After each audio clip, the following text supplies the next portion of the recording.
Welcome back to CPAC 2025. We are with Hans von Spakovski of the Heritage Foundation. Sir, thank you for joining us. You've really been a senior legal fellow and leader in so much of your writings and analysis of conservative politics and really the lay of the land right now. Give us your take on how President Trump and the MAGA movement has really somewhat changed, I guess, the conservative movement in the last decade to a more populist, I guess, big tent within the Republican Party. Well, I'll tell you something interesting, and I really noticed this in the 2016 election, was that, look, one of the reasons Ronald Reagan won the election was because he was the first Republican in a very long time to attract, frankly, blue-collar Americans, everyday Americans, and Trump has done that and even better. I mean, I saw a very interesting discussion lately that was talking about the fact that the Democrat-Republican Party seems to have changed roles. You know, the Democrats claim that they represented everyday, ordinary Americans, and now it's the Republican Party that does. And that is really, that change has happened because of Donald Trump. Interesting. Do you find is it because of his business background that he's able to connect with people, you know, really analyzing every level of a project getting done? I just think about the art of the deal and the way he kind of laid that out as he gets things done on a daily basis. Yeah, no, I think that's it. And in fact, if you've read stories about him, you find one of the most significant things I found was how the union guys who worked on his building projects in New York, they really liked him because he wasn't this rich guy who was at the top of the pyramid who they never saw. He actually would go to the sites, walk around, talk to the guys building his buildings because he wanted to know from the bottom layer up what was happening, and he wanted to be sure it was being done right. And that's the same kind of thing I think going on now with the presidency. He understands the way Joe Biden didn't about how Americans have been affected by wages not going up, gas prices going up, grocery store prices being caused by inflation to go up in a way we haven't seen before. And I just don't think Joe Biden and the elitist Democrats who live in Washington, they just don't get that. That was perhaps the biggest difference in the 2024 election. Ultimately, you had two candidates on the Democrat side who spent the vast majority of their careers in politics as elected officials and in bureaucratic circles, whereas President Trump and even Vice President Vance, significant time in the private sector and running their own businesses. Yeah, and that's very, very important because the two of them have come into office and they've been willing to do something that unfortunately prior Republicans have not been willing to do, and that is to confront and actually do something about the gigantinormous federal bureaucracy that is frankly stifling Americans and stifling our economy.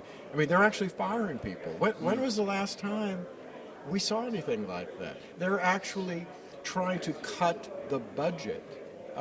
All of that is a good thing for the American people. I will tell you something. I was listening this morning and folks were predicting, well, there's going to be a recession in Washington, D.C. because so many federal employees are being let go. Listen, a recession in Washington, D.C. means the rest of the country will be doing well because the smaller the federal government, the less money it's taking from Americans, the better the rest of the country is. Right. Oh, exactly, 100%. And I think about going back to Ronald Reagan's speech, I mean, that really the birth of modern American conservatism, arguably, the Rendezvous with Destiny speech for Barry Goldwater at the Republican National Convention. That's where he first mentioned, before he was governor of California, that a government program, probably the closest thing to eternal life on earth, especially at the federal level. So to your point, really a remarkable thing to see that now 60,000 plus government workers have decided to actually voluntarily leave thanks to President Trump's initiatives. Yeah, and that's a good thing. And look, we need a federal government to do things like national defense, border security, but the federal government has gotten far too large. And think about all the things it's doing that it shouldn't be doing. You know, the president, fortunately, has shut down USAID, which was spending billions of dollars on absolutely bizarre, ridiculous, and in some cases dangerous dangerous projects. And what is the political left protesting about? Transparency. If the American people are finding out how their tax money is being spent, that's what's upsetting them. Isn't that something? It really is something, especially when you look at, just for example, poppy seed cultivation and heroin production in Afghanistan. And this is dating back to almost the time of 9/11, which actually funded al-Qaeda and the Taliban to continue their suppression of women and also violent activities across the world with their radical ideology. You know, the Heritage Foundation, really a leader and a wonderful think tank for years and years here in Washington to push the conservative agenda, to really analyze policy at a deep level in order to really make America great again, ultimately. What are some of the projects you're working on, and how are you really working on calling out the media when they happen to run fake stories?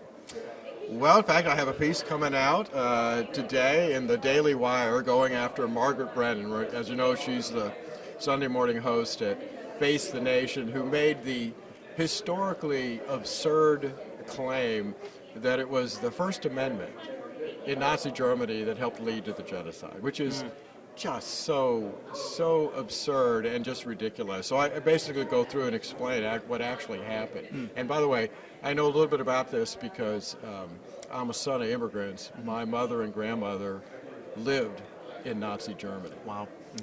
But the other thing I'm working on is I'm about to publish a heritage study pointing out that state and local officials who think that they can frustrate or violate federal immigration laws by stopping immigration enforcement, if they think they are immune from federal criminal prosecution, they're wrong.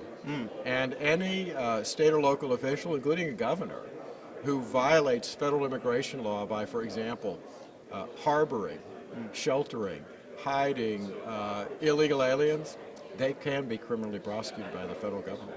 I'm very interested in this because I'm originally from the Chicagoland area, and perhaps the two most egregious violators of this currently, Governor J.B. Pritzker of Illinois and Mayor Brandon Johnson, who have been very forthright in their press conferences. Actually, the budget address that just took place in Springfield, Illinois the other day, Governor Pritzker called President Trump a Nazi flat out. It really upset the Republican caucus, naturally, but that's where their party is, at least in Illinois. But he has really arguably violated Section 8 of U.S. Code 1324, harboring illegal aliens. I mean, that's clearly happening as they prevented ICE from going into prisons and to other areas of life in Illinois to round up some of these individuals. No, that's right. Now, so far, the Justice Department has not filed criminal charges, but as you know, they have filed a civil lawsuit over that against both the governor, the state of Illinois, Cook County, and the city of Chicago.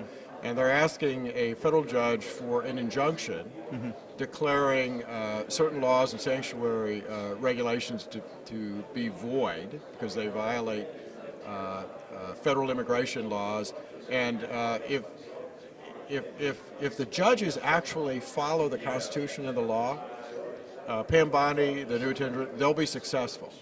And that's a case that might actually make it all the way to the Supreme Court because, unfortunately, as you know, we have some very liberal Obama and Biden federal judges who may rule against the Trump administration to start with, but I think if it gets to the Supreme Court, the Trump administration will win, and they should. Have you seen somewhat of a slowing down of judicial activism since President Trump came into the scene? I mean, it's really interesting because he had over 300 federal judges appointed, of course, 3 Supreme Court justices on the bench in his first term, and perhaps some more opportunities for that in this next term. Unfortunately, no, we've seen judicial activism go up.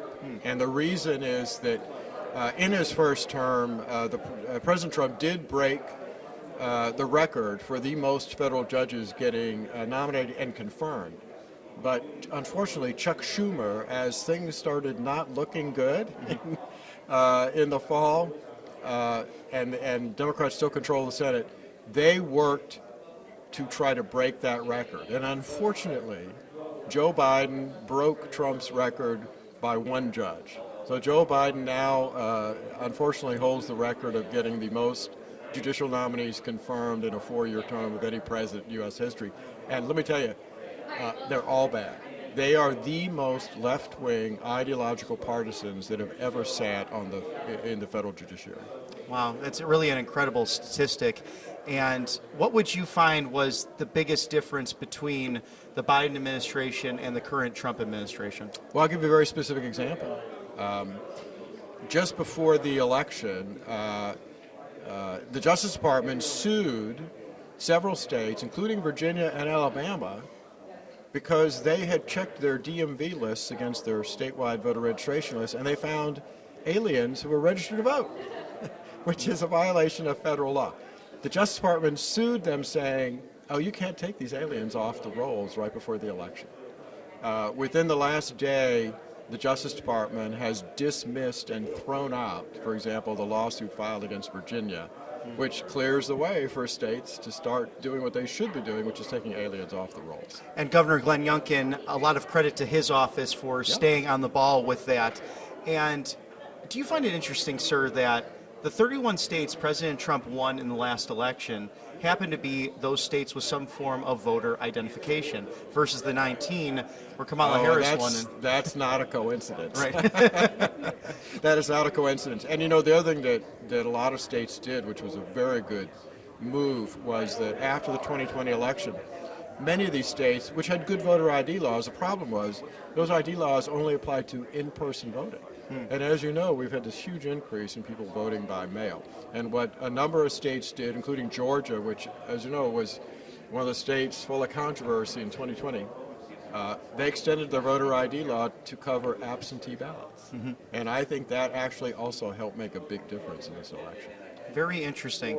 Hans A. von Spakovski, thank you so much for joining us today. Sure. From the Heritage Foundation, you're always welcome back. And where can we find you and also that article once again today that's coming out? They can find things I publish. You can find them at heritage.org. And if you look at the Daily Wire today, you'll see my fact check on Margaret Brennan. Fantastic. I look forward to reading it, sir. Thank you for joining us here at Right Side Broadcasting Live. Thanks for having me.